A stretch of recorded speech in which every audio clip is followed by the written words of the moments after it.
So the head is like this, right? So that like this, right? More or less, like that.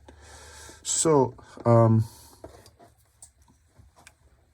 this point in here, of course, right? You see it, is this point in here, right? So that's the point where you see how the dark line here is this dark line here with the brow ridge come down like this. And then we have the nose coming out forward. That would be the nasal bone. See, there's a little bit of a bump in here, right? Bump in here. That's basically the end of the nasal bone, which is relatively short, right? Then we have the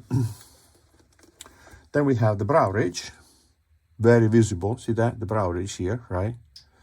And then we have the depression here, the glabella here, depression here, the glabella, like that, right? And then we have the side of the orbit, right?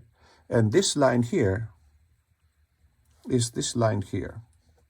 That is called, this is the frontomaxillary eminence, and that specifically is the lacrimal ridge. It's a hard ridge, a hard margin of the orbit, right?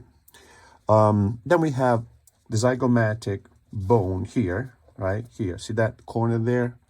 The corner there. You kind of see the highlight the same way you'll see it here. Kind of interesting, right? And on the side here, we're going to have the zygomatic arch, right?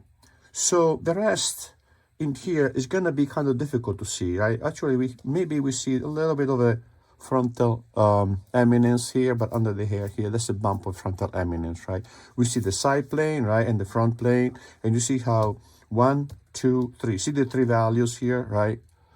And so this is, see that 1, 2, 3. So in that figure, these show as 3 different values. Therefore, 3 different planes, right?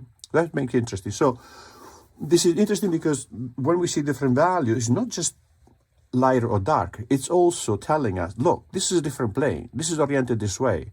That oriented that way. Makes sense? So let's read the value in relation to their orientation of the plane toward the light, right? So we have a better an idea how to